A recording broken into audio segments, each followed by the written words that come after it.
sean todos muy bienvenidos a este coloquio, la política exterior del presidente Boric. Para conversar sobre este inmenso tema, tenemos a dos panelistas de lujo. A mi izquierda, Paz Zárate, abogada internacionalista e investigadora senior de Athena Lab. A mi derecha, Juan Ignacio Brito, periodista y académico de la Universidad de los Andes. Muy bienvenidos ambos. La primera pregunta que yo les quería hacer, ¿cómo describirían los cambios en el escenario internacional desde el año 2000 o desde el 2001 en adelante hasta la actualidad? ¿Y cuáles son los principales aspectos a tener en cuenta? Pero tu pregunta no tiene nada que ver con el presidente Boric. Sí, no, partimos por ahí para situar, pensando en el público en general. El presidente Boric era un niño del 2001. Claro, Sí, pues, tenía 12 años el presidente. el Muy año bien, 2000. muy bien. Bueno, entonces, si tú me preguntas acerca de los cambios en el sistema internacional desde el 2001 en adelante, yo creo que estamos transicionando a un orden internacional un poco distinto y no sabemos cómo va a ser. Y obviamente hay un hito en esto, que es el ataque a las Torres Gemelas, por supuesto, pero desde entonces yo creo que hay distintas cosas que hay que estar observando. Por ejemplo, yo creo que creo que hasta el año 2000 o 2001 todos pensábamos un poquito ingenuamente de que el orden liberal internacional había triunfado, fin de la historia, y que en realidad se venía o era el heraldo de una época de progreso donde los países iban a ir acercando a eso. Y creo que también los países de Europa pensaban lo mismo, que eso explica, por ejemplo, el acercamiento de Rusia con Occidente, también particularmente, por ejemplo, la política de Alemania respecto de Rusia. Explica también estas instancias en que nosotros también hemos sido parte, por ejemplo, APEC, como un foro amplio y abierto, el G20, etc. Y también explica, yo creo, parte de esta especie como de sentimiento generalizado en Occidente, la integración intensa de Chile desde el punto de vista económico. Vamos a ver también que no es solo económico, pero mayormente partió como algo económico, hasta construir la red de tratados de libre comercio más amplia del mundo, cosa que en realidad siempre que hablo en público yo lo vuelvo a decir porque creo que no tenemos suficiente conciencia de lo muy únicos que somos. No es chauvinismo, yo creo que debería ser una causa de orgullo auténtica el que se haya construido eso, que no es menor y que es bien especial, por varios gobiernos de forma ininterrumpida. Bueno, y por supuesto la guerra en Ucrania es otro hito importante, hace 2 años y un poquito, y la guerra en Ucrania también es un momento que nos sacude y nos habla quizá del comienzo de una nueva guerra fría y de la formación de otros polos diferentes, y otros hablan de un mundo multipolar. Yo no estoy tan segura, y en ese contexto creo que también es importante, es como si la geopolítica volviera a tocar a nuestra puerta, que nos preguntemos no solamente acerca de los conflictos globales, cómo nos afectan acá, que estamos un poco lejos geográficamente, aunque en realidad para efectos de Chile, siendo una economía abierta, la lejanía es algo relativo, sino también cuando la geopolítica llega a tocar a nuestra puerta de forma directa, y ahí, por ejemplo, más adelante lo mencionaremos, el acuerdo Irán-Bolivia cambia el balance de la defensa en nuestra propia región.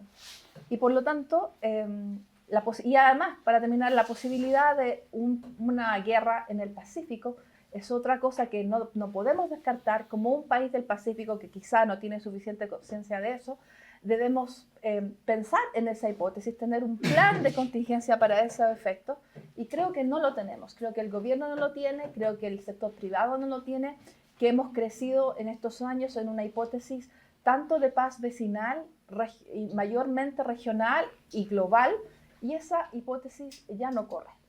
Y por lo tanto esto nos obliga a pensar en términos geopolíticos como quizá no lo hemos hecho desde hace mucho tiempo.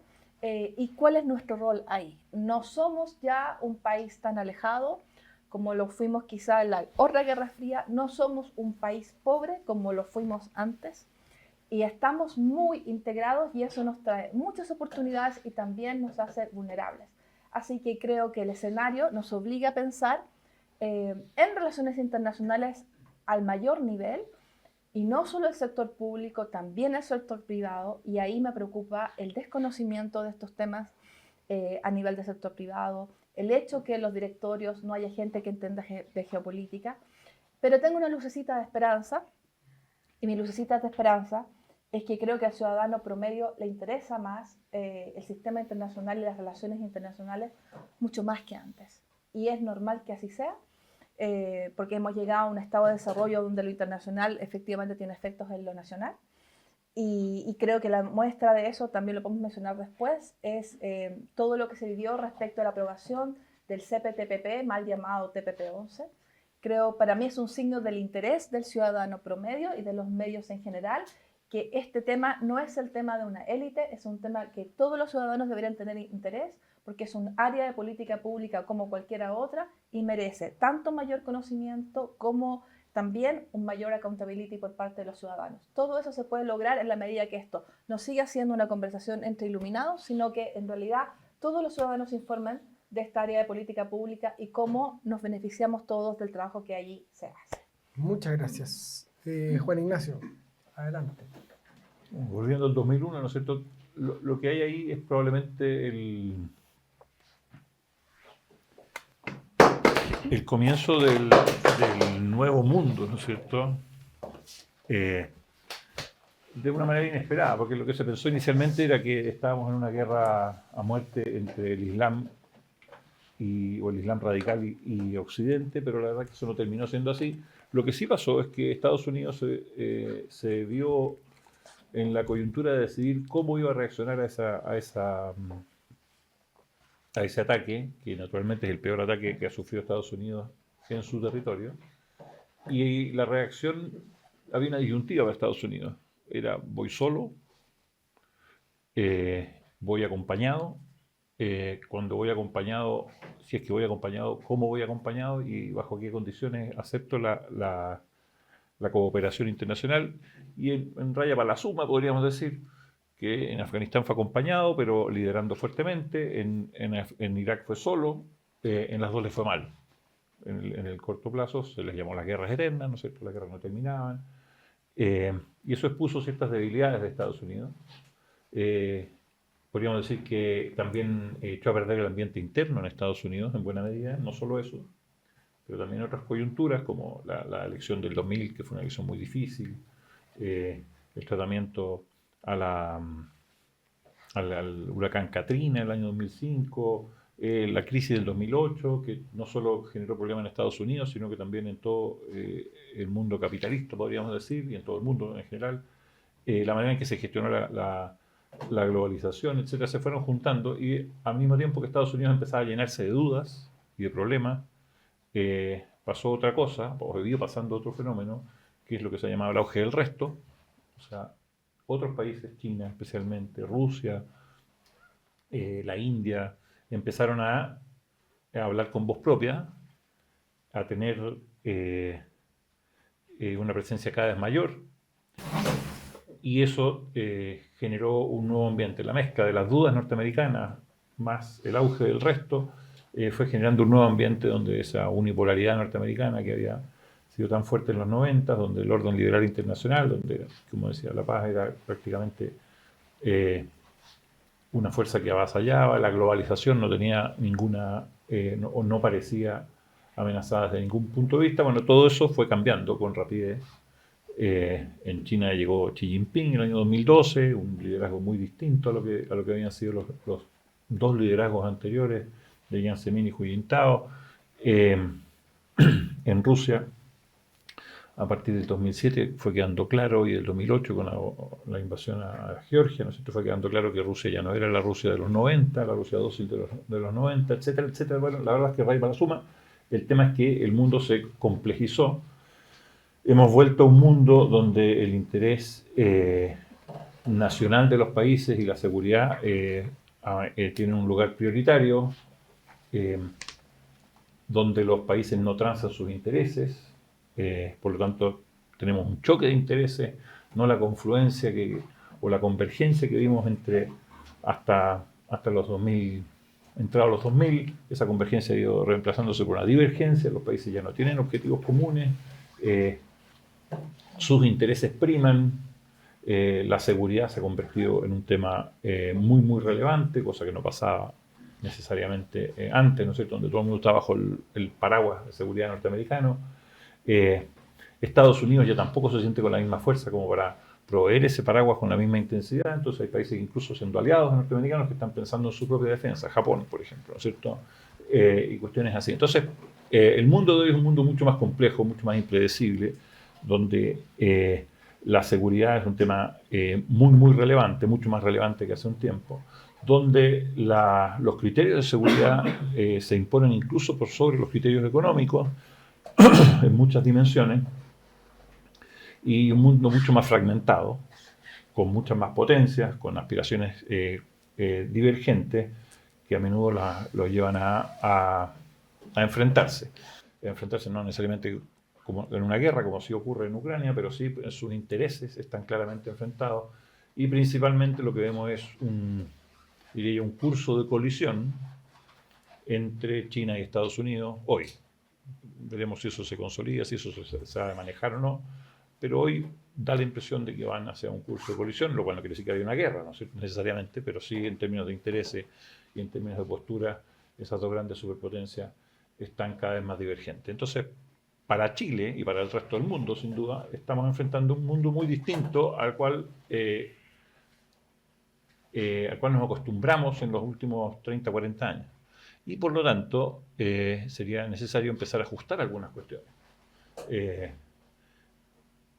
A pensar en que muchas de las estructuras, incluso los tratados de libre comercio, por ejemplo, que diseñamos en un periodo donde había una gran disposición a celebrarlo, hoy ya no existen, no están claramente amenazadas. Hay una competencia intensa, por lo menos hoy en términos económicos, pero también algunas dimensiones geopolíticas, entre Estados Unidos y sus rivales en nuestra zona, traídas por algunos países, como mencionaba La Paz, el acuerdo entre Bolivia e Irán, la presencia de Rusia o incluso Irán en América Latina, de la mano de Venezuela, de Nicaragua, etcétera, y países de ese estilo.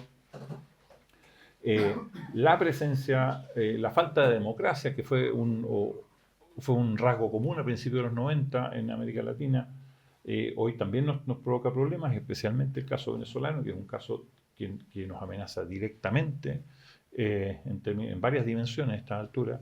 La existencia además de crimen multinacional en nuestra zona, no solo el Tren de Aragua, sino que también grupos narcotraficantes, grupos de ese estilo que abundan en nuestra región y al parecer se han ido acercando a Chile con creciente interés, etcétera. Bueno, todas esas cuestiones nos tienen que hacer perder un poco la inocencia, creo yo, que todavía tenemos respecto de que el mundo afuera es algo que o no nos llega porque estamos lejos, o no nos afecta porque estamos lejos, o no sé por qué en realidad, pero por alguna razón tenemos una inocencia muy radical respecto de lo que es el mundo.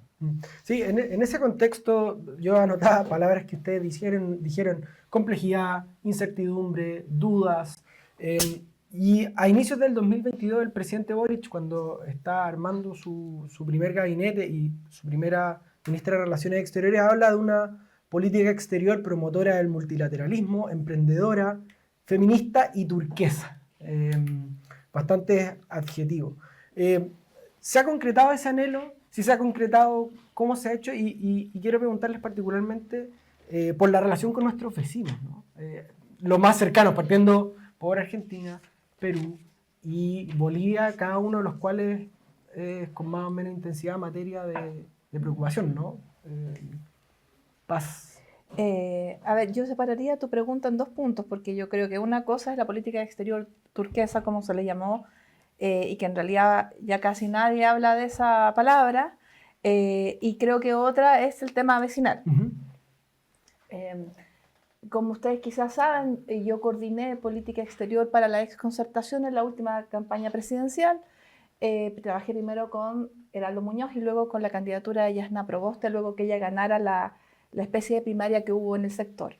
Y en ese contexto, la idea de la política exterior turquesa o el concepto fue debatido y fue rechazado como una forma de definir lo que sería la política exterior de ese eventual gobierno, porque pensamos que, y este fue el consenso de un grupo de 130 expertos que yo coordinaba, que ese concepto era injusto con la historia de la política exterior chilena, porque la verdad es que la idea de turquesa es mezclar lo verde y el azul el océano y lo verde lo ambiental. Pero la verdad es que desde el punto de vista del océano, desde el punto de vista del mar, Chile ha sido un líder desde Gabriel González Videla en adelante. Y esa política de Estado, de interés y desarrollo de distintos conceptos de política oceánica ha sido una marca registrada chilena, internacionalmente reconocida y construida por todos los gobiernos. Por lo tanto, la verdad es que la continuación de una política oceánica, eso está ahí.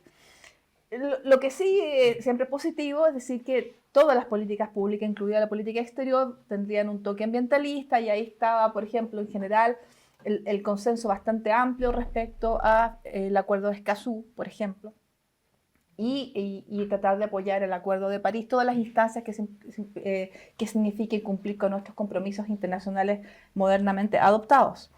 Entonces, la verdad es que no nos parecía justo con la historia de la Cancillería y por eso ese concepto no fue recogido en ese programa de gobierno. Sí, la idea de una política exterior de corte ambiental, por supuesto. Y creo que finalmente, han transcurrido 2 años, creo que el primer año se intentó, digamos, este concepto que tuviera alguna base, pero yo creo que no arraigó justamente por lo mismo que yo les cuento. Y bueno, hay instancias que uno podría decir que obedecen al carácter de Estado de la política oceánica, por ejemplo, el acuerdo sobre el alta mar y el rol que se quiere que Chile tenga en eso, o el acuerdo de Escazú, que de hecho fue la primera misión que se le encomendó al equipo del presidente Boric en la Cancillería. Pero yo estimo que, digamos, en honestidad, la mayoría de los candidatos, si es que hubieran llegado a la moneda, hubieran tratado de realizar las mismas iniciativas. Es decir, no puedo decir que esto sea una política frente amplista en particular, que no es así. Y de hecho, es muy especial, porque si alguno de ustedes asistió virtualmente a los debates, en ese tiempo todavía estábamos en pandemia, que los distintos equipos de los candidatos presidenciales teníamos, mayormente online, algunos eran presenciales. La verdad es que en estos puntos el consenso era demasiado grande. La verdad es que los debates eran mayormente entre el senador Latorre, que iba por Frente Amplio, y yo, porque los demás estábamos todos de acuerdo. Y entonces, cuando uno empieza a sacar la historia de la política exterior, la verdad es que el senador Latorre no estaba muy confortable con el debate. Después tuvimos a Lucía Damer tomando su rol. Entonces, y este segundo año que ha habido un cambio en el equipo, también podemos hablar acerca de las razones de ese cambio.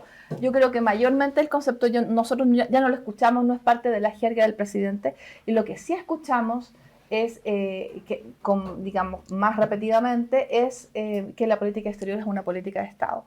Y desde el punto de vista de quien lidera esto, que es el canciller Van Claveren, que es una figura establecida, reflejo de esos 30 años en materia exterior, yo creo que como símbolo es realmente el regreso a esas líneas históricas de la política exterior chilena. Perdona que para agregar algo, porque lo mencionaste tú y me acuerdo de eso. El cambio de equipos, que fue muy, muy notorio, responde a que todos estos adjetivos quedan, la parte más conflictiva de estos adjetivos queda afuera, o responde a otro cambio de estrategia, a un retorno a la política exterior como de siempre, de los últimos 30 años. Yo creo que el cambio responde a muchas razones. Yo creo que el cambio responde en términos sustanciales a un fracaso de los énfasis o del gran énfasis que se le había dado en el primer año, que era un énfasis anti-libre comercio y lamentablemente anti-TLC. Ahora, el canciller es distinto, por supuesto, eso tiene una gran impronta, pero el asesor de Relaciones Exteriores del presidente es el mismo. Carlos Figueroa, que él fue el vocero de Chile sin TLC. Por lo tanto, yo no estoy enteramente segura de que las ideas originales hayan sido desterradas. Yo creo que se han puesto más atrás porque es imposible gobernar para una mayoría si esas ideas tienen demasiada preeminencia, como sí las tuvieron en el primer año. Y ahí, por ejemplo, recuerdo cuando el Congreso, el Senado, aprobó el Tratado Progresista del Pacífico, el CPTPP, la prensa le pregunta a la canciller y al subsecretario, ¿hay algo positivo que ustedes puedan decir respecto a este tratado? Y no pudieron. No pudieron. Por lo cual, un par de meses después, era, por ejemplo, imposible utilizar el CPTPP como parte de una narrativa de ese mismo equipo.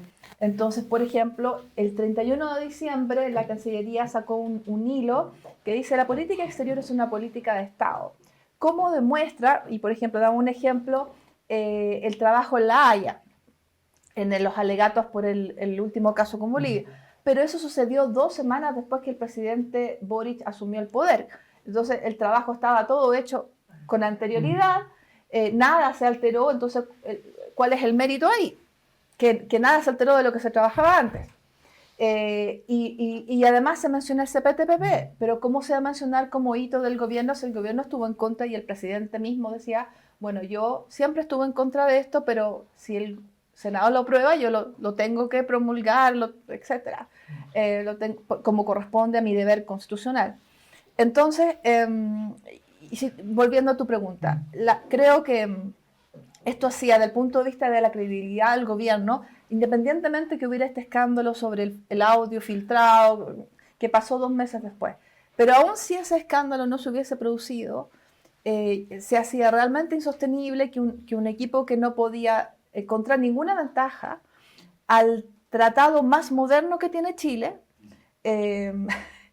y el tratado más avanzado en materia ambiental, por ejemplo, y de derechos humanos resguardados dentro de un contexto de libre comercio e inversión extranjera, ese mismo equipo pudiera decir es bueno y promover las oportunidades que ese tratado tiene. Entonces creo que aún si no hubiera pasado lo del audio que fue accidental, y que es un escándalo mediático, claro, y que revela otras cosas, etc. Si aún eso no hubiera pasado, era muy difícil la permanencia de ese equipo por la impronta que había tenido su trabajo. Así que te respondo eso. Perfecto, después pasamos a los vecinos, pero me interesa también qué opina Juan Ignacio al respecto. Claro, lo que pasa es que esto está en un contexto, ¿cierto? Lo que nosotros tuvimos fue un fracaso completo del gobierno, en definitiva, ¿cierto? Durante su primer año, podríamos decir. O sea, la propuesta constitucional, los énfasis, todo se desfondó, digamos. Entonces, no es raro también que haya ocurrido algo parecido con una propuesta de algún tipo de cambio en la Cancillería. O sea, Carolina Toá también es de los 30 años, ¿cierto? Entonces, no solo Juan Claver, y Elizalde, o sea, hay mucho de eso, por todos lados. Entonces, efectivamente hay una narrativa completa que se cae, y una postura completa que se cae en el primer año. Pero creo yo que, yendo un poco más al fondo, creo que en el tiempo se ha ido dando en Chile, y en este gobierno es como que ha exagerado una tendencia que ya venía, una suerte como de mala comprensión o tergiversación incluso de la idea de que las relaciones exteriores del país las conduce el presidente, ¿cierto? Esto tiene una lógica práctica de interlocución, por supuesto, más que fuera el Congreso, no podríamos tener eso, pero también tiene una mirada más profunda, que es que el presidente de la República es el jefe de Estado, por un lado, y también es el único personero político que es elegido por toda la nación. Por lo tanto, de alguna manera carga con el interés nacional, podríamos decir, ¿no? Entonces, el que ve el interés nacional.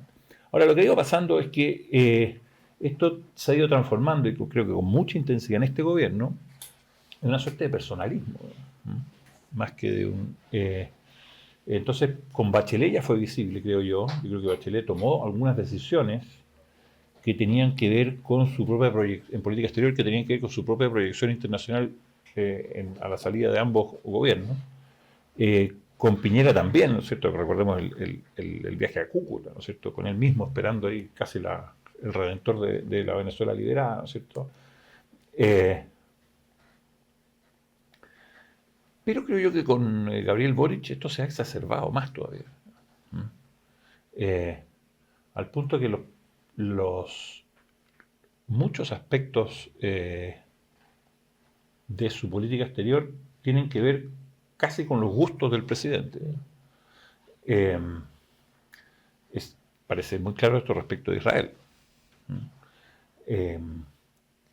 A este país le ha hecho una serie de desaires, o sea, desaires incluso inusitados. Desde antes de que estallara... No, por supuesto, antes, ¿no es cierto? Da la impresión de que cuando viajó a Palestina, el diputado Boric quedó muy marcado por ese viaje, ¿no es cierto? Pero no solo eso, ¿no es cierto? Recordemos, no sé, pues el rey de España, no reconocer a 2 metros y predicar en contra de John Kerry, digamos, de Estados Unidos cuando tenía a Kerry al lado. Y una serie de otras cuestiones, ¿no es cierto?, donde esta declaración que critica a Perú en la CELAC. Las cervezas con Trudeau. Bueno, todo, ¿no es cierto? O sea, la verdad es que hay una presencia muy constante, diría yo, del presidente en cuestiones de política exterior. Es el mismo, él le responde a Patricia Bullrich, ¿no es cierto?, lo cual también es bastante inusitado, el presidente respondiendo a un ministro,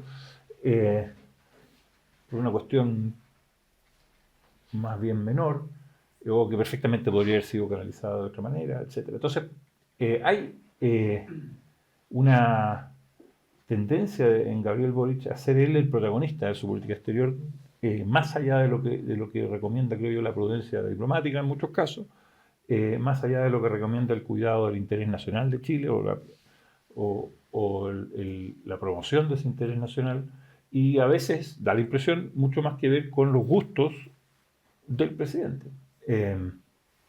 Y eso sin duda afectó a la canciller Urrejola, o sea, le quitó mucho piso, otras cosas también, ¿no es cierto? El subsecretario que le puso, ¿no es cierto? Sin duda que le quitó piso también, ¿no es cierto?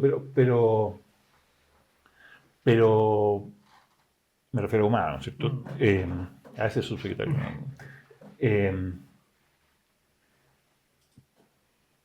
Pero a mí me queda la impresión de que se le hace muy difícil a cualquier canciller, y se le hizo mucho más difícil a una que tenía que supuestamente transformar la política exterior chilena, maniobrar en un mundo difícil, más complejo, con un presidente como este, digamos, porque este presidente es un presidente que le gusta meter la cuchara y no siempre lo hace con prudencia, y a menudo lo hace, creo yo, desde la guata.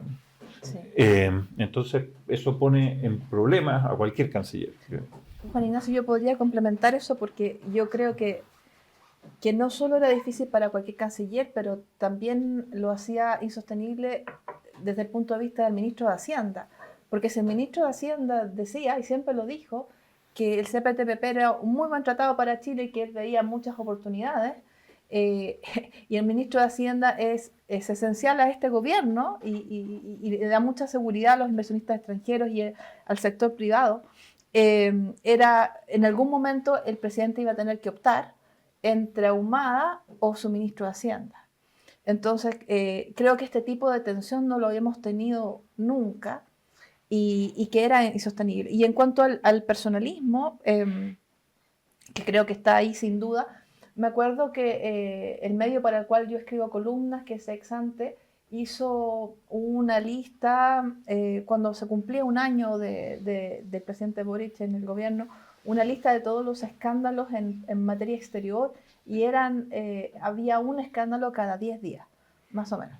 Entonces, porque incluso para la prensa, incluso para los que escribimos sobre este tema, era muy difícil llevar la cuenta de todos los errores, pasos en falso, momentos de vergonzantes, desde los pequeños, como por ejemplo lo del rey de España, hasta los grandes, y ahí está el famoso audio y todo lo que ese audio reveló, que lo más importante de ese audio no eran para nada los garabatos o el lenguaje coloquial, sino otras cosas que aparecían en esa conversación. Incluso si la conversación hubiera sido en términos más académicos, pero el nivel del análisis y lo que ahí se deslizaba realmente era lo problemático.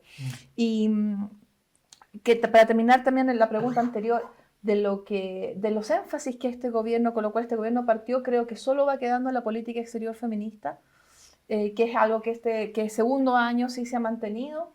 Y yo creo que sin duda es positivo que el criterio de género también se aplique a la política exterior, que siempre ha sido un espacio muy masculinizado, muy de élite, y todo eso está bien, pero quizá dentro de los énfasis, digamos, aparece desdibujado o en realidad confuso, porque creo que sin duda si algo la política exterior tenía que haber contribuido decididamente era, por ejemplo, a atraer la inversión extranjera, y creo que nos distrajimos mucho en otras cosas, y lo digo estos 2 años, y sin duda la inversión extranjera necesita seguir siendo apoyada, porque estamos en un mundo muy incierto donde eso afecta el flujo de capital. Y finalmente, esta cosa, quiero también hacer un punto ahí. Hay un sentido heroico y mesiánico, y me da pena decirlo, pero creo que esto se mantiene en política exterior, y que eso se reflejó, por ejemplo, en el esfuerzo denodado de las famosas side letters, que creo que nunca habíamos escuchado tanto ese tema, y fue muy reiterativo en la prensa y en los paneles de conversación, donde el subsecretario Humada decía que era muy importante la reforma del sistema de solución de controversias entre inversionistas y estados, y que Chile debía empujarlo de forma denodada, y que por lo tanto esa era la razón por la cual teníamos que excluirlo del CPTPP, y además, y esa era la idea detrás de la política original del primer programa del presidente Boric, que era la revisión de los tratados. Y que, bueno, después eso se atemperó en el segundo programa, pero la verdad es que cada vez que hablaba su secretario Humada era como escucharlo hablar del programa 1. Entonces, había una falta de sinceridad ahí. Y un aspecto que a mí siempre me llamó la atención era por qué era tan denodado el esfuerzo para reformar a un sistema que a Chile le había sido favorable. Entonces, era muy contradictorio ver al gobierno empujar esto. En cada encuentro bilateral se mencionaba este tema con los miembros del CPTPP, e incluso con otros, y en cada entrevista o comparecencia pública vamos a empujar la reforma y en esas pocas instancias donde Chile ha tenido un caso internacional con un inversionista, Chile ha ganado la mayoría de esas instancias. Entonces, porque Chile es un país donde se respeta el Estado de Derecho y donde las instituciones funcionan, entonces nosotros no expropiamos a los inversionistas. Entonces, creo que eso, que obedece a una postura ideológica muy fuerte, de alguna forma no se ha ido, a pesar de que tenemos un canciller diferente. Y yo creo que si no ahora, va a continuar siendo un foco de tensión en los 2 años que quedan. Y la verdad es que yo creo que eso va a seguir teniendo un efecto de deterioro y de ahuyentar la inversión, de cierta manera, porque, por ejemplo, no puede ser que el presidente Boric haga una gira a Europa, pase por Reino Unido, de una entrevista a la BBC, y Mario Marcel hace un esfuerzo muy grande y se hace Chile Day en Londres todos los años, hace muchos años, como nuestro principal foco de inversión europea, y el presidente de una entrevista a la BBC donde dice parte de mí quiere derrocar el capitalismo. Entonces, si esta tensión no se resuelve, es muy poco el progreso que podemos realizar, porque tiene que caminar en tándem la política exterior con la política de comercio e inversión y la política en general económica de Chile. Eso siempre ha sido así en los 30 años y eso ya no es así. Y uno ve, de hecho, al ex subsecretario Humada escribiendo columna tras columna, manteniendo esa idea hasta el día mismo, de hecho. Después Sí. quizás vamos a entrar ahí, pero quiero que conversemos algunos minutos sobre nuestros vecinos. ¿Hay algún tema? Bueno, Bolivia, con Paz lo ha mencionado en varios espacios. Bolivia y su acuerdo con Irán, Argentina y la pregunta respecto a la Antártica, que en fin ha generado harta discusión. Perú, que también están pasando cosas. ¿Cómo Bueno, es yo creo que aquí? han pasado cosas vecindario? en esos países, ¿no es cierto? Y la verdad es que han tenido muchos problemas esos países. Entonces, naturalmente, la agenda interna en ellos y la falta de estabilidad en algunos, ¿no es cierto? Que sé yo, el caso de Perú, hace difícil que se concentren, que miren para el sur, no tienen mucho tiempo para mirar para el sur, ¿no es cierto? Eh, en Bolivia hay también una tensión muy fuerte entre dos facciones del sector que gobierna, eh, y por lo tanto tampoco es fácil encontrar unidad para enfrentar a Chile, además que los bolivianos creo yo que han quedado bastante descolocados después del fallo de La Haya, ¿no es cierto? Entonces, eh, y Argentina, a mí, yo debo confesar que a mí Argentina me está empezando a preocupar un poco, digamos, porque lo veo con algunas ínfulas de grandiosidad que habíamos perdido en el tiempo, digamos. Y esa ínfula de grandiosidad puede empezar a toparnos. Hubo un incidente cerca de las Malvinas, están estas iniciativas en el sur con Estados Unidos y algunas declaraciones que uno no sabe si provienen de la grandilocuencia del presidente o hay algo más detrás, ¿no es cierto? Eh, pero creo yo que Argentina es algo que Chile debe volver a prestarle atención de una manera que no lo había prestado antes, digamos, creo yo, por un buen tiempo. Lo cual no significa que estemos de las mechas, ni mucho menos, pero es bueno prevenir. Respecto de Bolivia, bueno, claro, pero creo que esto responde a los nuevos tiempos, digamos, o sea, hay presencia de nuevos actores en esta región. Eh, Básicamente el Estado hegemónico de América Latina, que es Estados Unidos sin duda, ¿no es cierto?, ha dejado de prestarle atención a América Latina hace largo rato. Eso hace que otros estados muestren interés, el chino es obvio, pero incluso también estados que nos parecen muy, muy ajenos a nuestra realidad, Irán, Rusia, etc. ¿Cierto? Entonces hay una presencia de ese tipo de estados que es una novedad y supone entonces un cambio, o por lo menos amenaza con un cambio dentro de la manera en que hemos jugado el juego durante largo tiempo en América Latina. Hay otras amenazas que no son vecinales directamente, ¿no es cierto?, pero sí nos afectan grandemente. Yo creo que Venezuela es un tema de seguridad exterior ya, pero de una urgencia palpable. Me extraña que nadie hable de Venezuela en esos términos en Chile, o muy poca gente, digamos, cuando realmente probablemente es una de las amenazas institucionales que más fuertes existen hoy contra nuestras instituciones. Y lo mismo con el crimen organizado latinoamericano. O sea, efectivamente, si es que hablamos de narcotráfico, tendemos a hablarlo como si fuera un tema nuestro, lo cual es una cosa ridícula cuando Chile no es productor de droga, ¿no es cierto? De algún lado tiene que haber esa droga, y por supuesto llega de afuera. Y lo que hemos visto es, yo no sé si estoy en lo correcto, pero lo que a mí me dice, mira, no es una gran noticia que estén bajando los asesinatos en Chile, digamos, porque eso significa que ya tenemos un ganador en la guerra entre los narcos, digamos.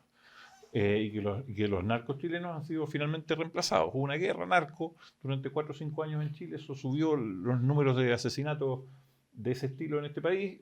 Que bajen ahora significa que esa guerra se definió, o que se está empezando a definir en favor de grupos narcotraficantes extranjeros. Entonces, bueno, por alguna ceguera radical nuestra, digamos, seguimos creyendo que el mundo allá afuera es como bueno. Pero la verdad es que yo creo que se están acumulando amenazas que tienen que ver con realidades que no estamos acostumbrados a enfrentar.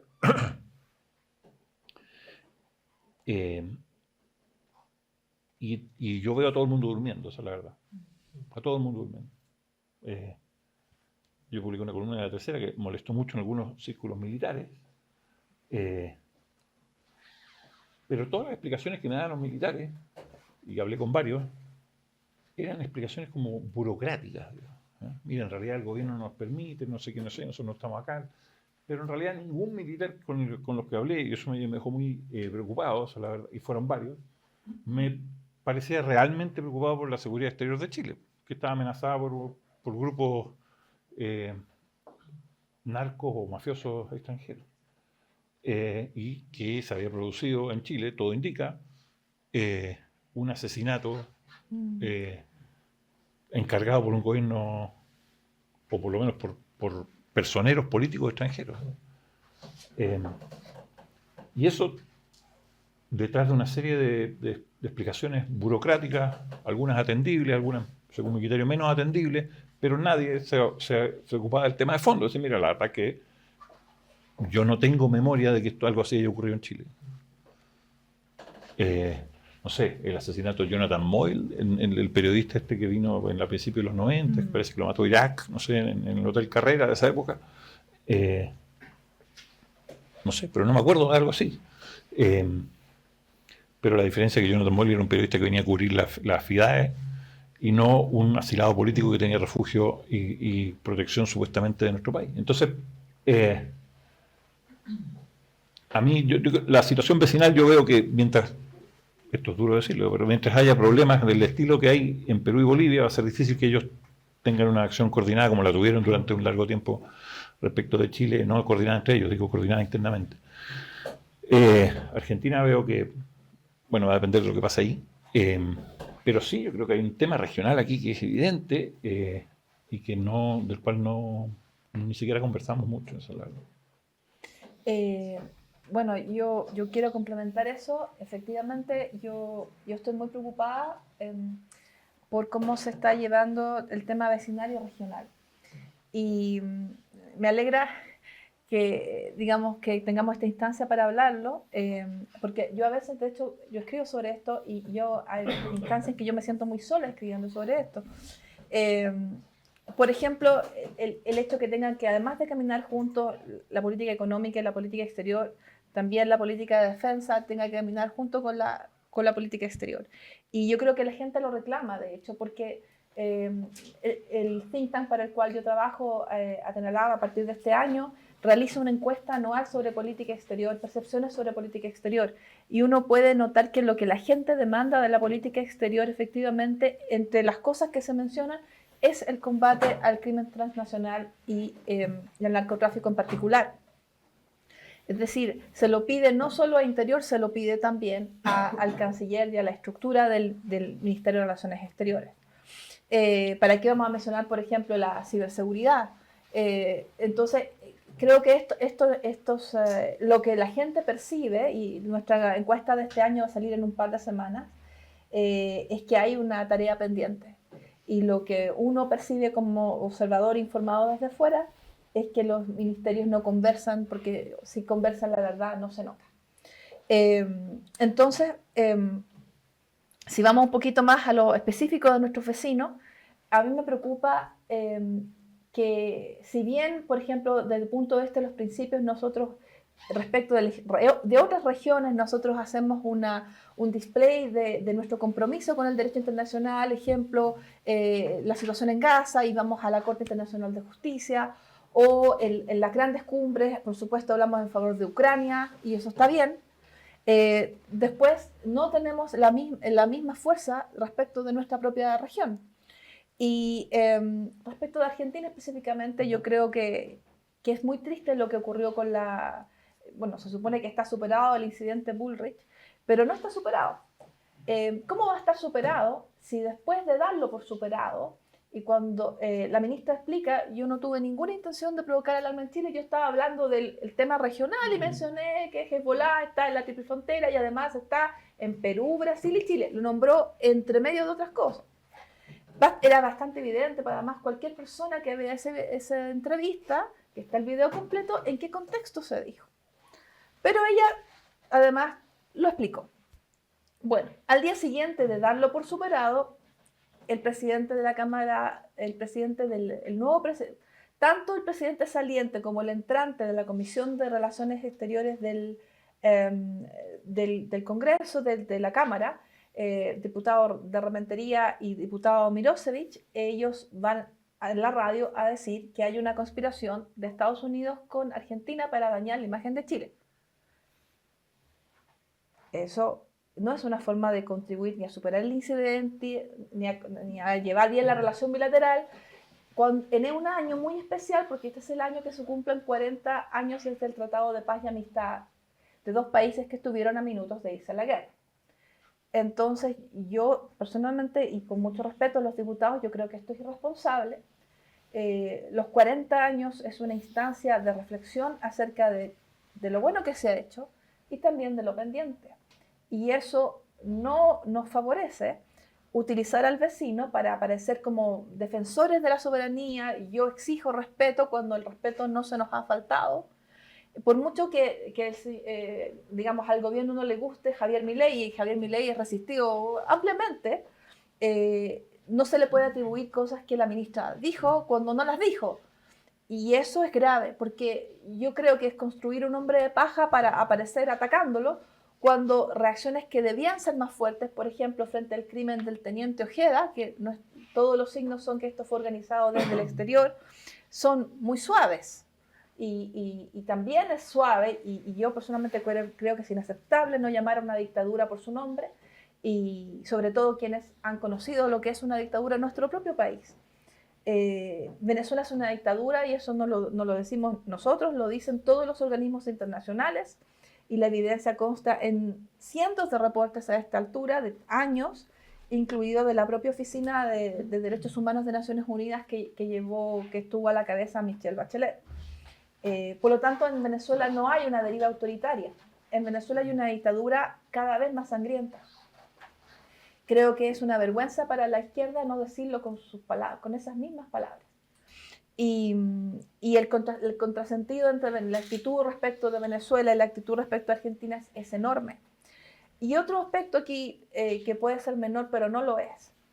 ¿Cómo es posible que el gobierno de Chile, cualquiera sea su signo, en este caso el gobierno del presidente Boric, no diga nada cuando Venezuela se anexa administrativamente 2/3 del país del lado, Guyana, que es un país recientemente que ha descubierto riqueza petrolera? Si Dios no lo quiera, en un futuro un presidente populista boliviano dijera que anexa administrativamente a Antofagasta, ya que sus propias canciones nacionales dicen algún día Antofagasta a Bolivia volverá. Si lo hicieran por decreto, nosotros querríamos que todo el mundo, y especialmente en nuestra región, reclamara contra eso en solidaridad con nosotros. Pero nosotros no lo hemos hecho por un país de nuestra propia región. Y yo creo que eso es vergonzoso. Respecto a Bolivia, me parece también preocupante que nosotros tampoco hayamos sido capaces de decir absolutamente nada respecto al acuerdo Bolivia-Irán.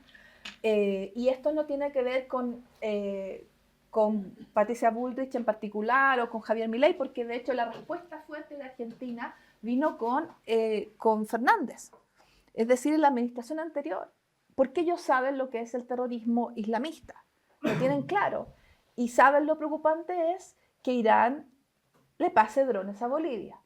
Creo que recientemente los chilenos quizás han tenido una idea de lo que es un dron iraní, que no es un aparato para sacar fotos. No un control remoto que exacto, para jugar. no es eso. Y de lo que un dron que es un avión no tripulado, es capaz. Bueno, y lo que se sabe de ese acuerdo es que Irán le pasa drones a Bolivia para vigilar sus fronteras o defender sus fronteras, eso es lo que se sabe. Argentina ha pedido explicaciones. Y Bolivia le pasa litio. Ahora, como Bolivia, ustedes saben, no tiene puertos, ¿de dónde sale el litio boliviano? De Chile. Y además, que en realidad se nos junta todo esto, es muy preocupante, nosotros en el mes de mayo se supone abriremos la frontera con Bolivia 24/7, pasaremos de 10 horas al día a 24 horas. Bueno, Ojalá que logísticamente y de punto de vista de los turnos de la gente eso esté organizado para que funcione bien. Yo todavía no he escuchado ninguna explicación buena al respecto de parte del Ministerio del Interior, y si sabemos esto es porque la aduana boliviana dio una conferencia de prensa celebrando que efectivamente la aduana, los puntos entre Chile y Bolivia de la frontera van a funcionar 24 horas. Bueno, creo que falta una explicación de parte del gobierno chileno, una buena explicación. Pero además, cuando los bolivianos dan esa conferencia de prensa y dicen esto es un gran paso con Chile, con nuestra relación amistosa, porque se abrirán los puntos 24 horas, y además, anuncia Bolivia, Chile considera abrir un nuevo punto en la frontera, en el hito 50, para el litio boliviano. Es decir, que además de que va a salir por los puntos que ya existen ahora, habría otro más. Y yo quisiera saber, simplemente como ciudadana, ¿a cambio de qué? Porque los países funcionan por intereses, y yo no sé cuál es la ganancia para Chile de esto. Y a lo mejor existe si ponemos la buena fe, pero ¿cuál es el plan con Bolivia después de La Haya? ¿Cuál es la mirada que tenemos de futuro? ¿Y cómo responde eso a una política de Estado? Porque no es fácil superar un fallo donde Chile gana absolutamente, que es el fallo por la supuesta obligación de negociar, y luego el fallo del Silala, yo creo que dejó también cosas pendientes,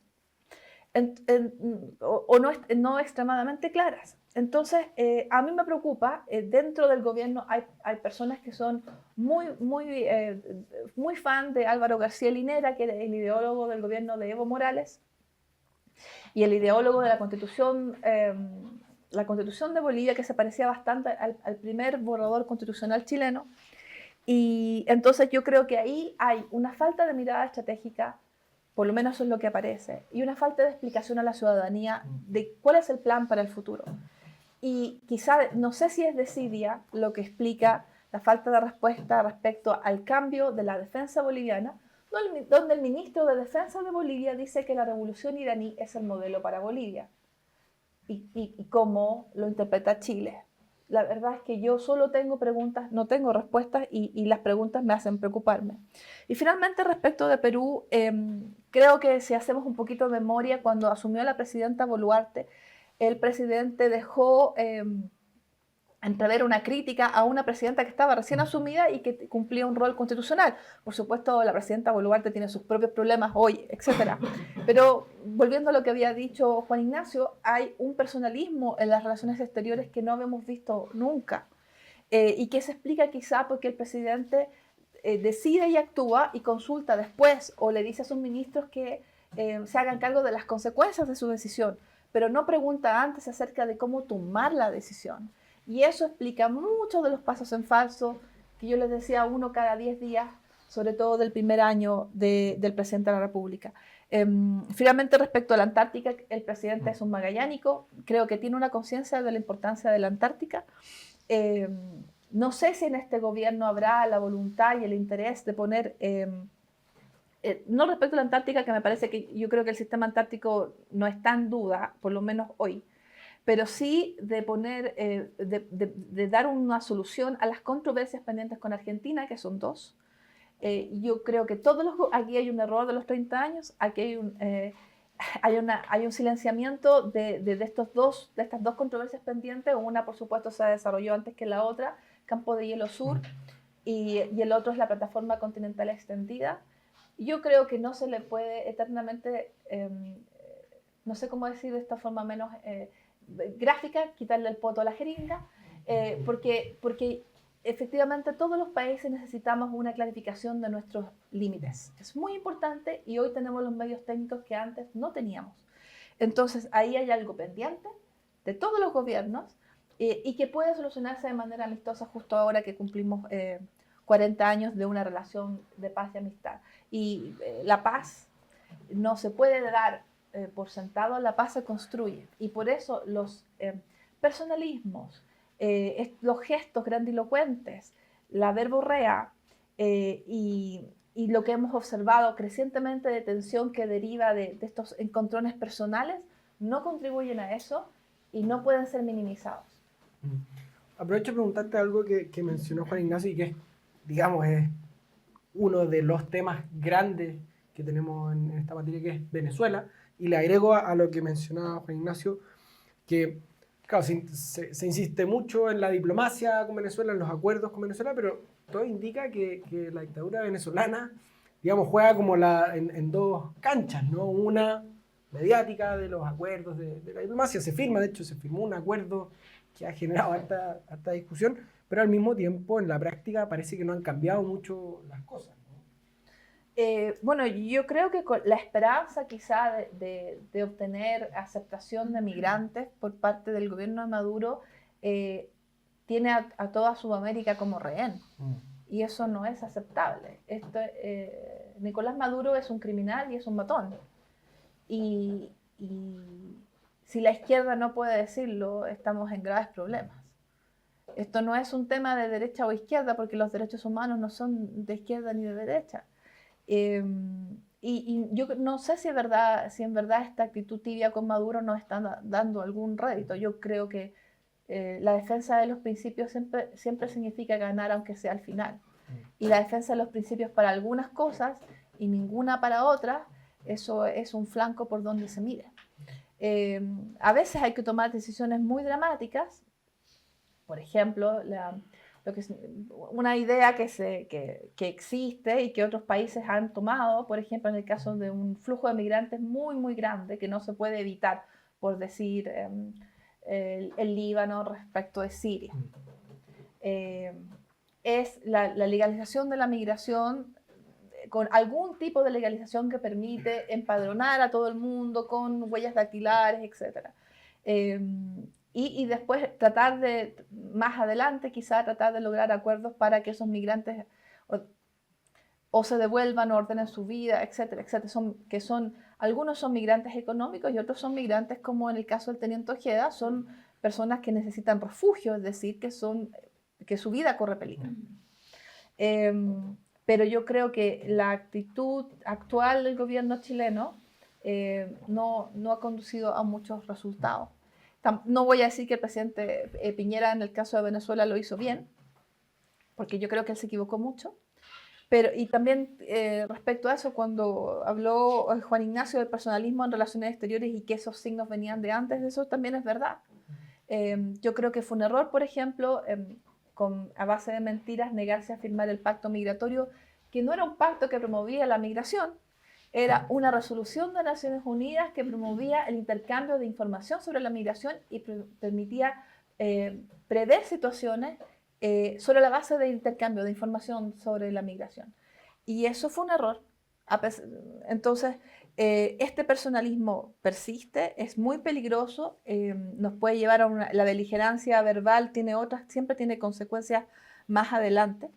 Y ciertamente creo que desde el punto de vista de lo que es la reacción de la ciudadanía en general, yo creo que es crecientemente negativa y estamos en una especie de espiral. Yo no soy experta en seguridad, pero no le veo la salida. Hay un tema que ya no es necesariamente el vecindario, pero que cruza todo esto, que es la reacción del gobierno frente al conflicto en Israel, ¿no? ¿Qué les ha parecido la reacción del gobierno frente a esto? También ha habido cierto personalismo, hay una historia anterior del presidente con Israel. Sí, bueno, yo creo que este es el ejemplo más claro de la política exterior desde la guata, digamos. O sea, no se entiende muy bien cuál es el interés nacional involucrado en ese conflicto.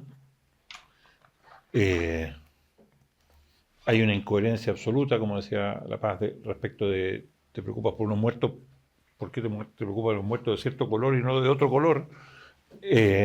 O de ciertas violaciones de derechos humanos y no otras, que están incluso mucho más cercanas a tu vecindario o incluso están produciendo en tu casa.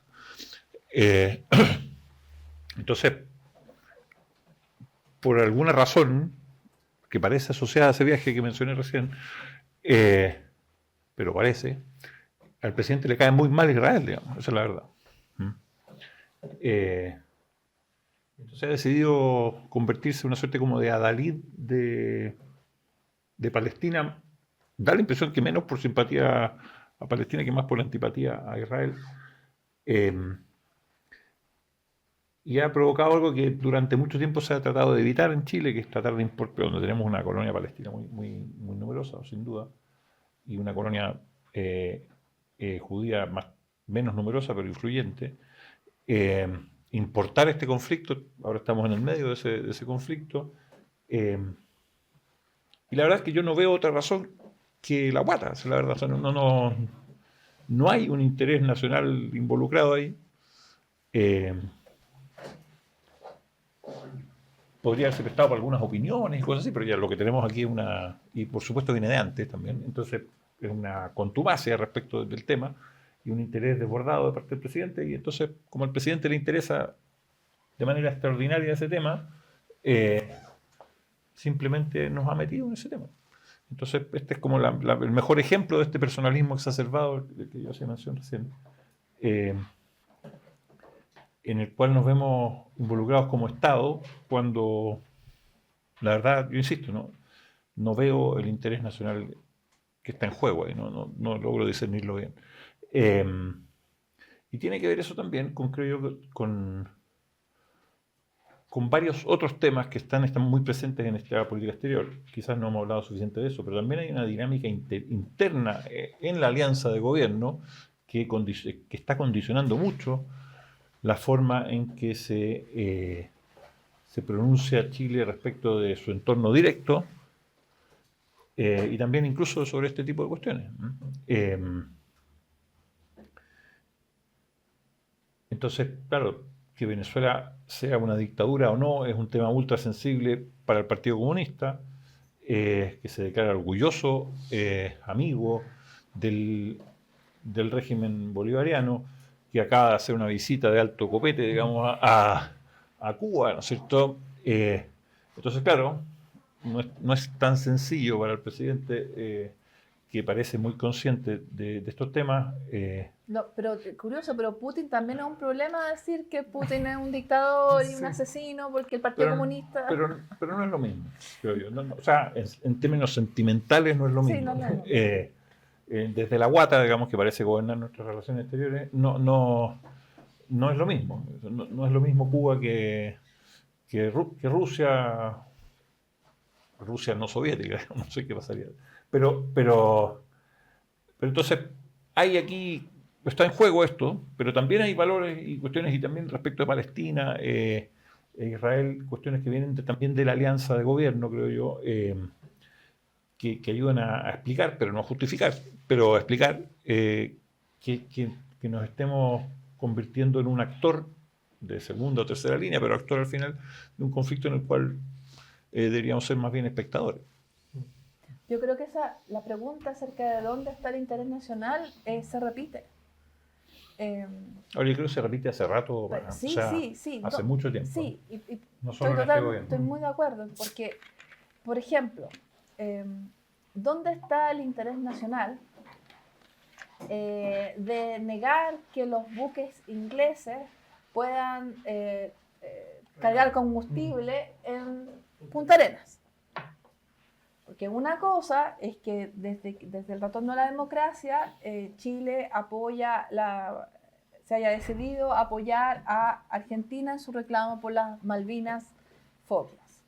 Pero eso nunca impidió que, siendo nosotros el otro país más cercano geográficamente, los ingleses pudieran, que son nuestros aliados desde que somos país independiente, nuestra relación estratégica más larga, que ellos pudieran cargar combustible en Punta Arenas. Porque una cosa es una cosa y otra cosa es otra cosa. Pero entonces ahora hay un acuerdo que se hizo con Alberto Fernández de que no vamos a permitir eso. Pero ¿cuál es el interés nacional en esto? ¿Era solamente la amistad con Alberto Fernández? ¿Cuál es el interés nacional, por ejemplo, si es que el presidente decidió casi un año antes del alegato en La Haya en favor de Palestina, de no avisarle a las comisiones de relaciones exteriores al respecto? Porque si eso es una política de Estado y porque se responde a los derechos humanos, etc., ¿por qué no se avisó y se transparentó? ¿Por qué no se mencionó en las sesiones del Consejo de Política Exterior, que es un organismo legal que existe para ese fin? por eso excesivamente el personalismo de nuevo. Entonces, yo no sé dónde está el interés nacional, la consideración del interés nacional en todo esto. Y respecto a Israel en particular, está claro, yo creo, y hay que mirar también cómo se comportan otros países similares al nuestro en el contexto internacional. Yo creo que está bastante claro que se están cometiendo crímenes de guerra, que son gravísimos, sin duda, y que va a haber un sistema de justicia internacional, ya sea dentro del que tenemos hoy, o operará la jurisdicción universal, o se creará un tribunal especial, etcétera, para juzgar esos crímenes. Y que eventualmente, quizá más temprano que tarde, Palestina se considerará un Estado. Creo que todo eso se puede empujar, como asimismo la ayuda humanitaria a Palestina, sin poner en riesgo, por ejemplo, la dependencia, porque hay que decirlo con todas sus letras, de nuestras Fuerzas Armadas, del apoyo que reciben militarmente de empresas israelíes para training, repuestos y mantención. Porque es muy sustancial la parte del arsenal chileno que es de ese origen y que tiene que ser mantenido, porque si no se mantiene no puede ser utilizado. Porque esa relación es con el Estado de Israel, no es con Benjamín Netanyahu. Entonces, la separación entre Estado, gobierno y comunidad judía local, que son tres cosas distintas, creo que el presidente Boric nunca la ha podido hacer. Y creo también que si él hubiera consultado con quienes saben acerca de cómo llevar adelante una política de Estado respecto de y compatibilizar su apoyo a la causa palestina y su preocupación por la violación de los derechos humanos con el interés nacional de la mantención de nuestro arsenal, creo que eso se habría podido hacer, pero no se hizo. Y yo creo que ahí no hay consideración del interés nacional. Y yo creo que eso nos va a costar muy caro y que eso no se repara cuando este gobierno termine y venga otro. Porque lo que se ha comprado con cada país que es proveedor nuestro de armamento es una relación de confianza. Y la confianza con Israel se ha roto. Espero que no se haya roto con el Reino Unido, el proveedor principal de nuestra armada, y espero que no se rompa con los otros países que nos proveen de cosas. Pero nunca se pueden dar las cosas por sentado. Y cuando algo se daña por mucho tiempo. Así que sí, yo me pregunto a menudo cuando veo errores en política exterior o pasos en falso, dónde está el interés nacional y cuándo se consideró ese interés nacional. Y yo creo que sí se considera, si es que aparece mucho después y no antes de la toma de decisión. Entonces creo que hay un problema en el centro de la toma de decisión, donde quizá, y eso es lo que aparece en varias instancias, el canciller se le informa después y no se le consulta antes. Y eso explica muchas cosas. Con este canciller, con el equipo anterior, y eso no puede continuar. Si no, yo creo que en los 2 años que vienen vamos a ver errores quizá aún más serios de lo que ya hemos visto. Tenemos tiempo para 2 preguntas y les pido por favor que sean preguntas porque esto puede quedarse para siempre o nos podemos quedar para siempre. Y de hecho tenemos dos manos levantadas. Hacemos las 3, por favor, al hueso. Hay 1, 2 y 3 para que nuestros invitados contesten.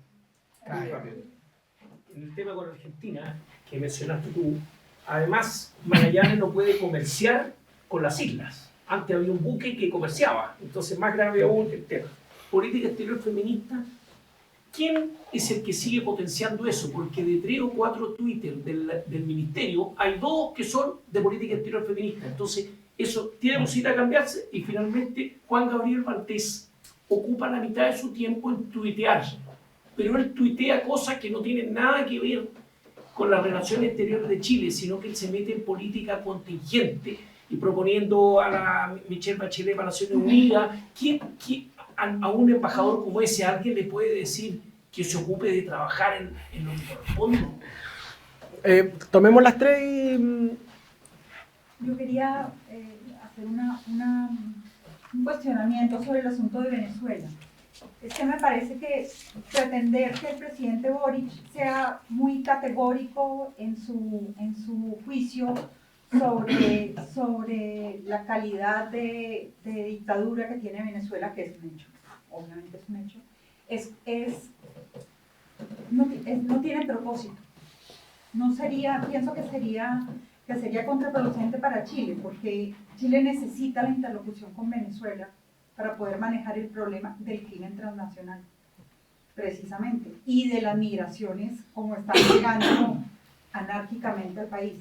Entonces, con un precedente que tengo muy claro, que es el de Colombia, del presidente Duque en el gobierno anterior, que decidió cortar y ser muy, muy fuerte en su discurso con Venezuela, y dejó en verdad una embarrada increíble por el quiebre de toda comunicación con Venezuela.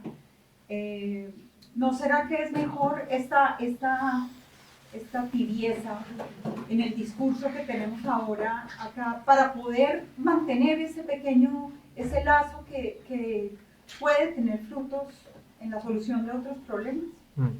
Muchas gracias. Y Y aquí, yo la última pregunta a ti, porque yo te oí una entrevista hace meses que diste en la Bio Bio, donde ahí me desayuné por primera vez con que Hezbollah estaba en Iquique y que había antecedentes de aquello. Entonces, a raíz de la afirmación que hicieron los diputados en decir, como que tú la enfocaste como más diplomáticamente, no es la forma de decir a la ministra de Defensa, una cosa así, pero la firme.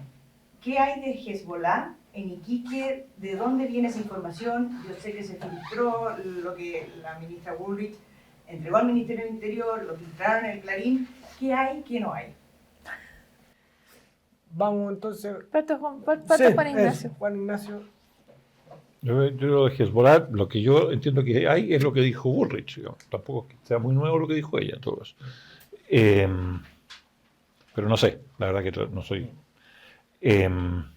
respecto a Venezuela, yo estoy relativamente de acuerdo con eso, ¿eh? Pero lo que ocurre es una cosa distinta, creo yo. Yo creo que lo que tiene que hacer Chile en sus relaciones internacionales es saber bien qué es lo que quiere, digamos. Y eso puede pasar por medirse en las palabras o no, digamos. Pero no tiene sentido que Chile haga cosas porque sí, digamos. O sea, Chile tiene que identificar cuál es su interés en la relación con Venezuela, digamos, y obrar en consecuencia. Si eso significa no andarle diciendo todo el día a Venezuela que es una dictadura. Ahora, yo creo que con Venezuela se nos ha añadido un problema extra, que es el del teniente Ojeda. Y ahí, sin duda, la reacción ha sido frágil o débil. Al punto de, yo creo, de ser directamente contraria al interés nacional, digamos. O sea, una cosa es que no persigas el interés nacional, otra cosa es que tú permitas, con casi con una condescendencia rayana en lo ingenuo, que venga alguien a matarte a una persona que tú has protegido. O sea, ese tema, creo yo, el gobierno chileno ha permitido de una manera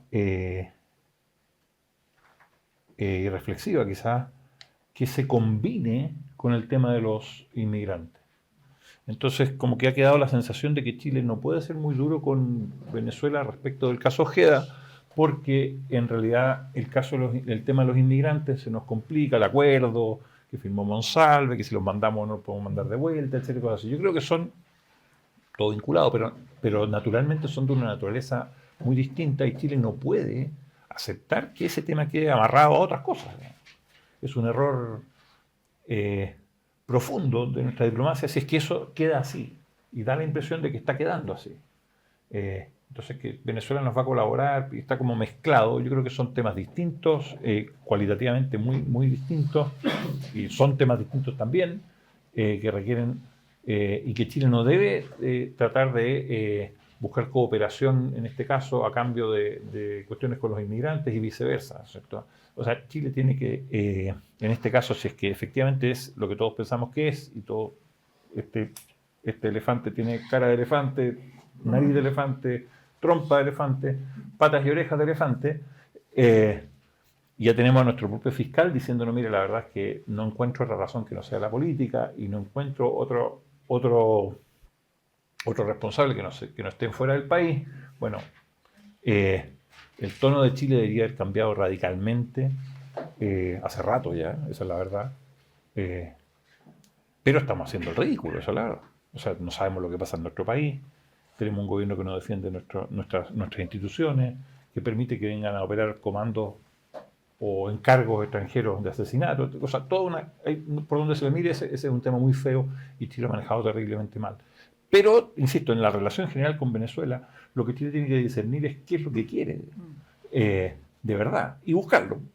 Si para eso conviene no andarle diciendo dictadura, dictadura, dictadura, está bien. Pero tengamos una razón para no decirle dictadura, dictadura, digamos, ¿cierto? Pero no le digamos que en realidad es un régimen con deriva autoritaria por razones que tienen que ver más con cuestiones de nuestra política interna que respecto a nuestro interés nacional. O sea, una política exterior solo guiada por cuestiones de política interna siempre va a ser una mala política exterior.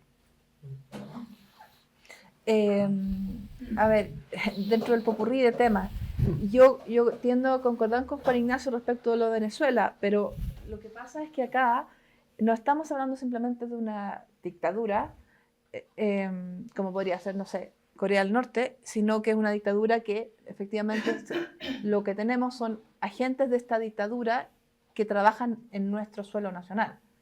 Y además esa dictadura está, lo que se sabe, aliada con el narcotráfico, es decir, que aquí hay no es un gobierno puro, que esta cosa no es un simple Estado extranjero que tiene agentes como sucede, sino que estamos hablando de narcogobiernos. Entonces, yo creo que ahí la verdad es que no hay soluciones fáciles. Yo también, uno tiende a pensar, digamos, realpolitik, que hay que tal vez mantener ese contacto que tú decías, pero lo que yo creo que es insostenible es que el continente entero sea rehén de un matón. Yo también tiendo a pensar, por ejemplo, en el realismo de Emmanuel Macron o de Biden, cuando se levantan las sanciones a Venezuela con la esperanza de que haya cumplimiento de garantías mínimas para que haya una elección presidencial. Y esas garantías no se están cumpliendo. Entonces creo que lo que me parece a mí es que Maduro en realidad ha sido mirado en menos por muchos y pensado que al final es un idiota, y al final yo creo que es una persona muy inteligente que se las ha arreglado para, por ejemplo, para ser liberado de esas sanciones, y finalmente su dictadura va a perpetuarse en el tiempo, de una forma más sangrienta que la que conocimos en años recientes. Entonces creo que finalmente, bueno, las sanciones están volviendo porque no hay otra posibilidad. Así que no tengo una respuesta clara, pero creo que hemos hecho hasta cierto lado el ridículo, y creo que lo más preocupante de esto es lo siguiente: Chile no tiene sistema de inteligencia. Ese es el verdadero problema. Y respecto a Hezbollah es la misma respuesta. Chile no tiene sistema de inteligencia. No hay nadie, ciertamente no el diputado de Rementería, que pueda decir que absolutamente pueden dar certezas de que Hezbollah no opera en Chile, porque no se sabe, digamos, y la gente que sí sabe nunca va a hablar. Y hay gente que sí sabe, gente que trabajó en los gobiernos anteriores, gente que trabajó en la Agencia Nacional tenemos una Agencia Nacional de Inteligencia, pero muy debilitada, la ANI, y esa gente no habla porque no puede. Pero esa gente sí sabe y esa gente está preocupada. Entonces, la información pública que se maneja, que es la misma que tiene digamos, que salió en Clarín y que viene de ese reporte de Bullrich, da la idea, efectivamente, y solo si consideras que Hezbollah es un brazo del gobierno iraní y que Irán tiene en los hechos, dos bases en América Latina, una en Venezuela y otra en Bolivia, y en Venezuela hace drones que fabrica y le vende a Rusia para atacar a Ucrania, y luego la segunda base sería Bolivia, yo estaría muy preocupada. Pero yo no veo esa preocupación al gobierno, al contrario, ellos descartan todo y castigan a Bullrich por por haber mencionado en un contexto regional que hay una preocupación. Es absurdo. Qué bueno que al final parece que el incidente se transformó en una conversación sobre seguridad regional. Y ojalá que los que hemos escrito sobre el tema de Hezbollah seamos nosotros los equivocados y el gobierno sepa lo que está haciendo. Pero como no hay sistema de inteligencia, yo tengo mis dudas. La política exterior feminista, a mí me parece un avance en todos los países donde he existido, porque como yo les he dicho, mi propia percepción de estudiar este tema es que efectivamente, digamos, estamos hablando en países occidentales, esto sigue siendo un área muy masculina, y sin duda hay que avanzar en eso. Por darles un ejemplo, Japón, que es nuestro socio y nuestro amigo, tiene 150 embajadores, de los cuales hay 8 embajadoras mujeres. No me digan que no se necesita una política exterior feminista, digamos, a nivel global. Por supuesto que sí.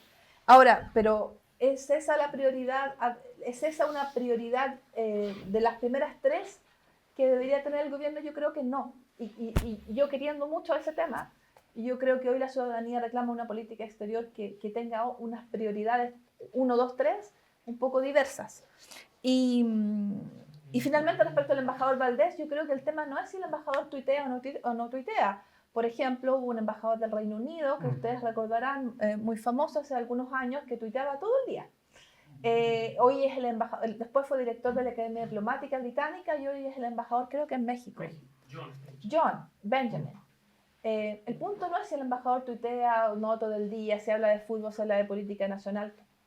Yo creo que el punto verdadero es que una cosa que el país no creo que resista más en su actual estado de desarrollo es que que los puestos diplomáticos sigan siendo parte de un botín que todos los gobiernos de todos los signos reparten. Eso no es aceptable. Eso no es un país moderno y serio. La mayoría de nuestros socios en la OSD tienen diplomáticos profesionales para todas las embajadas. No estoy diciendo que los diplomáticos profesionales sean todos eruditos y santos. Simplemente que el nivel de los escándalos que viene de un embajador político, del grupo de embajadores políticos, o no escándalos, simplemente metidas de pata, versus las metidas de pata o escándalos o crímenes de los embajadores de carrera son de muy distinta entidad y de muy distinto número. Por lo tanto, yo personalmente, y en mi opinión muy personal, yo abogo porque tengamos un 100% de diplomacia profesional y que esto se saque enteramente de la repartija de todos los gobiernos. Lamentablemente, tanto derecha e izquierda tienen un gran consenso en seguirlo manteniendo así. Yo creo que el país no aguanta más de eso. Creo que necesitamos, sinceramente, muchos más diplomáticos de muy gran nivel y que estamos preparados para darle al país un cambio sideral al respecto y ojalá suceda pronto. Muchas gracias, Paz. Muchas gracias, Juan Ignacio. Con esto damos por terminada esta actividad.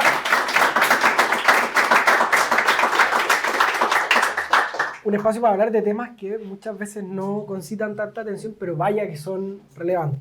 Solo una invitación, el 16 de abril, o sea, perdón, el 16 de mayo, perdón, 16 de mayo, tenemos acá mismo el lanzamiento del último número de nuestra revista Punto y Coma, Auscultando a las Derechas. Y también la pueden adquirir con descuento aquí en la salida, ¿ya? Así que eso, muchas gracias a ambos y nos vemos a todos aquí, los espero el 16 de mayo.